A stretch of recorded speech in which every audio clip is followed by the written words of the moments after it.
felt lost, isolated even. I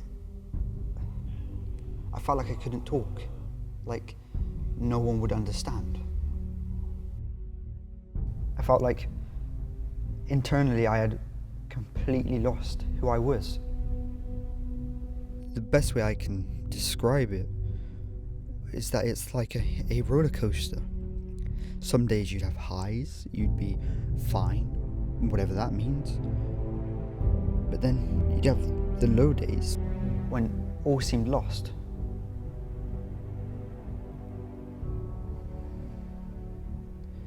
And during those low days, I had suicidal thoughts.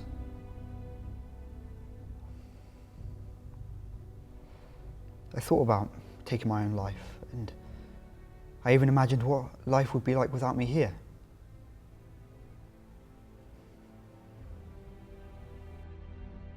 The funny thing is, I've never really told anyone in my life about these thoughts, or rather what I'd been going through. This documentary will be the first time truly telling the world. And the reason I wanted to tell my story to the world in this way is because I wanted to inspire not just other men, but everyone to talk about their mental health. Because I know these thoughts can scare you. They absolutely terrified me. They can completely consume someone's life until they believe it's the right and only thing to do.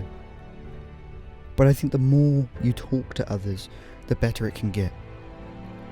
I also hope I can inspire families and friends to make sure that everyone in their lives are okay.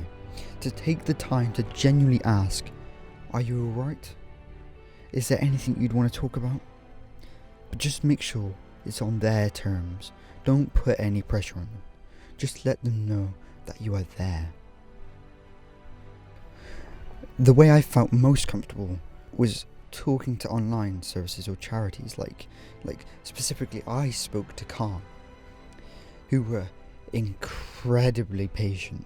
They aimed to talk with you for at least an hour, and it just felt great to talk to someone, even if it was just a complete stranger. There's a huge part of me that doesn't want to die, that wants to cling onto life with all of my strength, because I like to think that when it truly comes down to it, life is amazing. And the reason I say I'm lucky is because I know there are people out there who aren't like me, who can't fight off the thoughts, and that saddens me.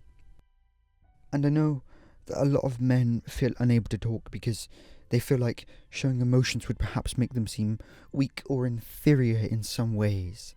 Men feel a pressure to always appear in control of themselves and their lives. They feel as if they have to put up a front because they feel ashamed of showing any signs of weakness. But I just want to say, it is okay. It is okay to not feel in control.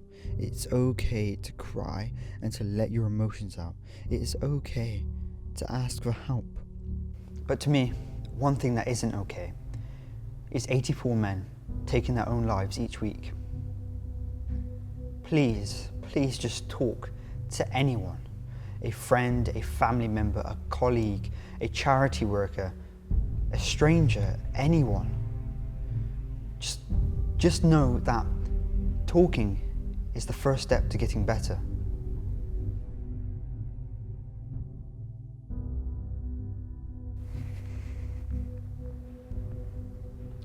Ready? Yeah. We live in fear of the rules set upon us, yet those very same rules were set upon us by us. We are our own worst critics. We think every decision, every move, every breath we take must be perfect. But if it's all perfect, then none of it is special. We're taught to be strong, like Action Man. But just because you're crying, it does not make you weak. And just because you've had a moment of weakness, it does not make you weak. In fact, it makes you stronger because you've been knocked down. You've been at the bottom. You know how to avoid it. You know how to grow. Growing is a true sign of being a man. Growing is a true sign of being Human. Human. Human. Human. human.